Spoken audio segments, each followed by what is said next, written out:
नमस्कार, आदाब। के टीवी में आपका स्वागत है। मैं हूं अशरफ करीम। जहां बहुत कंफ्यूजन हो वहां सवाल बहुत उठते हैं, लेकिन उन सवालों के ऊपर भी एक सवाल यह है कि उन सवालों का जवाब मिल पाएगा या नहीं। जैसा कि पिछले वीडियो में मैंने आपको बताया था कि किस तरह मध्य प्रदेश के एक मंत्री ने कर्नल सोफिया, जो कि ऑपरेशन सिंदूर को लीड कर रही थी, उनके बारे में घटिया बातें कही। सवाल यह उठा कि क्या उनके खिलाफ किसी तरह की कार्रवाई होगी या नहीं होगी। अब तक तो नहीं दिख रहा है, सिवाय इसके कि कोर्ट ने स्वतः संज्ञान लेते हुए उनके खिलाफ एफआईआर दर्ज करने की बात कही गई। लेकिन एफआईआर जो दर्ज हुआ उसमें जिस तरह की भाषा का इस्तेमाल किया गया था, उसे लेकर कोर्ट ने सवाल उठाए। और उसी प्रदेश के उप मुख्यमंत्री ने सेना के बारे में क्या कहा, यह भी आपके सामने है। वो भी कई सवाल खड़े करता है कि आखिरकार उन्होंने इस तरह की बात क्यों की, कि भारतीय सेना नतमस्तक है नरेंद्र मोदी जी के सामने।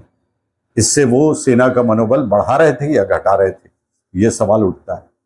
लेकिन इन सवालों का जवाब मिलेगा या नहीं मिलेगा। जैसा कि मैंने आपसे कहा कि कंफ्यूजन बहुत सारे सवाल खड़े कर देता है। इस वक्त जो सबसे बड़ा कंफ्यूजन है वो ये है कि external affair minister S Jaishankar साहब ने ये कहा कि उन्होंने पहले से ही पाकिस्तान को इन्फॉर्म कर दिया था कि वो पाकिस्तान में जितने भी आतंकी ठिकाने हैं उस पर हमला करने जा रहे हैं, वहां की फौज इससे बाहर रहे। ये मैं पढ़ के सुना दूं आपको। On occasion of firing and military action between India and Pakistan, External Affairs Minister Dr. S. Jaishankar says, "We achieved the goals which we set out to do by destroying the terrorist infrastructure. Since key goals were achieved, I think we reasonably took the position because even at the start of the operation, we had sent a message to Pakistan saying we are striking at terrorist infrastructure. We are not striking at the military, and the military has an option of standing out and not interfering in this process. They choose not to take that good advice." UNI की report है जिसमें साफ साफ लिखा है, "We informed Pakistan before launching Operation Sindoor."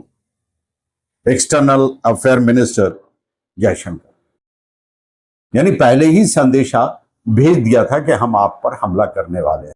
यह सवाल उठ रहा है, इस पर कंफ्यूजन बना हुआ है, भ्रम बना हुआ है। इसीलिए leader of opposition Rahul Gandhi ने भी सवाल पूछ लिया।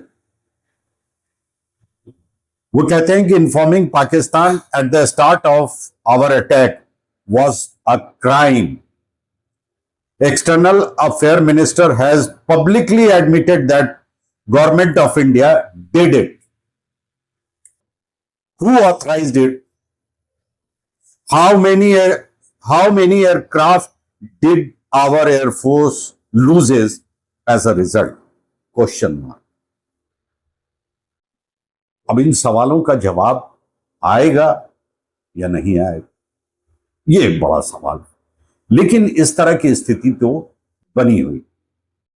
खैर, सवाल उठ रहे हैं, सवाल उठते रहेंगे, लेकिन सबसे बड़ा सवाल ये, इन सवालों का जवाब मिल पाएगा या नहीं। आगे क्या होगा, ये भी एक सवाल। अभी के लिए बस इतना ही। जय हिंद।